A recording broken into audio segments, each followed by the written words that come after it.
Alors dans cette petite vidéo, je vous propose le travail pour cette semaine pour les grandes sections. Alors, cette semaine, nouvelle destination, je vous propose de regarder cette vidéo. Donc il y a un premier lien ici et donc vous allez voir que nous allons en Chine. Si vous voulez, vous pouvez colorier le drapeau en imprimant le document colorier drapeau Chine. Donc il s'agit de ce document. Il sera disponible en photocopie à l'école à partir de lundi, mais si vous ne pouvez ni imprimer ni venir chercher à l'école, c'est assez facile à reproduire. Il s'agit d'un rectangle avec une grosse étoile et 4 petites. Vous pouvez aussi également le reproduire sans problème. Donc on continue. Donc dans la semaine, vous aurez 3 histoires à écouter. Le petit empereur de Chine, les 3 graineries et le rossignol et l'empereur. Donc à vous de répartir les 3 histoires dans la semaine comme vous le souhaitez. Vous pouvez juste les faire écouter à votre enfant ou pour aller un petit peu plus loin, vous pouvez aussi poser des questions, discuter avec l'enfant pour savoir ce qu'il a compris, qui raconte l'histoire. Enfin, à vous de voir comment vous voulez travailler ces 3 histoires. J'ai mis aussi une petite berceuse à écouter sur la Chine. Alors, pour ce qui est de l'écriture, la semaine dernière, on avait le E et le L comme lettres. Et là, on continue et on travaille sur les ponts en vers. Et donc les lettres I, U et T.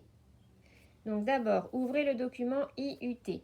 Donc je vais vous le regarder avec vous. C'est celui-ci. D'accord? Et alors tout simplement, mais vous vous laissez guider, vous suivez les étapes. Donc pour les lettres IUT, tout d'abord, s'entraîner à faire des ponts à l'envers en passant sous les traits verticaux. Donc là, je vous ai mis la petite image. Il s'agit de ce document. Donc tout simplement, l'enfant fait des ponts en passant sous les petits traits. Pareil, les photocopies seront disponibles à l'école, mais vous pouvez aussi soit imprimer à la maison, soit reproduire si vous ne savez pas, si vous ne pouvez pas imprimer, vous reproduisez sur une feuille. La deuxième étape, c'est faire des ponts, donc toujours des ponts à l'envers sur des bandes de papier de couleur. Donc je vous mets un exemple ici de ce que ça peut donner. Ensuite, il y a une autre fiche qui s'appelle faire des ponts à l'envers de tailles différentes. Donc pareil, il y aura un document à imprimer ou à reproduire, c'est celui-ci, vous l'avez dans le mail. Pareil, il sera en photocopie à l'école si besoin. Ensuite, repasser avec son doigt sur le tracé des lettres. Donc pareil, vous avez une petite vidéo qui vous remontre quand je refais le repasser sur les lettres. Vous pouvez regarder de nouveau. Ensuite, comme pour les lettres la semaine dernière, on s'entraîne à faire dans la farine ou dans le sable ou dans la semoule. Donc le I, le U et le T. Ensuite, bon là j'ai laissé l'image de cette lettre-là, mais évidemment, vous regardez, c'est bien écrit ici. S'entraîner à repasser sur les fiches lettres I, U et T. Donc, vous imprimez dans le document que j'envoie, il y aura toutes les lettres à chaque fois. Vous n'imprimez que le I, le U et le T. Donc, ça donne ça. La fiche du I, la fiche du U et la fiche du T. D'accord ? Bien sûr, si vous n'avez pas de quoi imprimer, vous faites le modèle pour votre enfant et puis il recopie. Donc ça, c'est cette étape-là. Ensuite, écrire sur une ardoise ou sur un tableau, puis sur une feuille libre. Donc pareil, on s'entraîne à faire ses lettres. Donc en gros, en petit, selon comment est à l'aise l'enfant. Et enfin, donc une première fois, on l'a fait dans une pochette transparente avec le feutre Velleda. Comme ça, il peut se tromper, effacer. Et à la fin, la dernière étape, quand vous sentez qu'il arrive bien à faire les lettres, vous le faites au feutre cette fois-ci sur la fiche. Donc voilà pour l'écriture. Ensuite, on passe aux maths.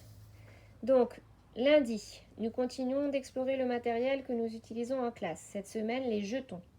Donc tout d'abord, je vous mets le lien ici d'une vidéo qui vous présente le vrai matériel qu'on a en classe. Donc comme ça, vous vous rendez compte de ce qu'on fait en classe.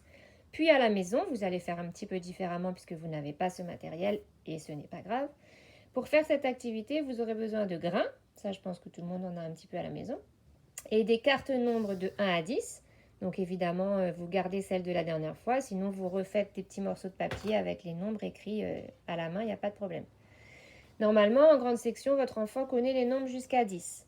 Mais si c'est difficile, n'hésitez pas à commencer par les nombres de 1 à 6. Puis vous ajoutez au fur et à mesure jusqu'à 10 si c'est difficile. Pas de souci. L'important est d'aller à son rythme. Donc pour voir les détails dans la vidéo, vous avez le lien et je vous explique donc l'activité. Ensuite, alors mardi et jeudi, vous allez voir, on a travaillé ensemble avec maîtresse Maëva. Donc vous allez voir que chaque semaine, il y aura des vidéos où vous me verrez moi et des vidéos où vous verrez Maëva. Puisqu'on va travailler ensemble, on va proposer le même travail aux deux classes et on se répartit, on fait chacune des vidéos. Donc les deux vidéos là sur les formes, ce sera avec maîtresse Maëva. Donc, mardi, nous allons également travailler sur les formes géométriques cette semaine. Donc, la première étape, c'est connaître leurs caractéristiques, leurs noms et les reconnaître. Donc, tout simplement, vous suivez ce qui est dit dans cette vidéo. Jeudi, c'est toujours les formes, c'est la suite. Donc, tracer leurs contours, savoir associer une forme à son empreinte et construire des formes. Pour ça, vous aurez besoin de 8 cure-dents ou bien des allumettes, de petites boules de pâte à modeler et de 2 crayons de même taille. Vous comprendrez pourquoi en regardant cette vidéo. Et pour vendredi, eh bien, on va tout simplement reprendre l'activité de lundi, les jetons, donc avec les grains, en essayant d'aller plus loin que lundi. Donc par exemple, si votre enfant n'arrivait pas jusqu'à 10, ben, vous continuez justement jusqu'à 10. Et si votre enfant arrivait déjà, pas de souci, vous le refaites, comme ça il va bien se rappeler des notions apprises, c'est-à-dire pair et impair. Alors, maintenant, le travail de l'oreille et des sons. Donc, la semaine dernière, on avait travaillé sur l'image de la cour. Donc là, on continue avec la classe. Donc, pareil, il y aura trois étapes, 3 vidéos. Première étape, c'est d'écrire l'image. Deuxième étape, chercher des mots qui commencent par un son. Donc là, vous avez les réponses qui commencent par k, par d et par g. Et la troisième, c'est des mots qui finissent par un son. Donc, on et e. Donc vous essayez dans la journée de lundi de faire ces 3 vidéos là et vous avez les réponses à proposer à votre enfant.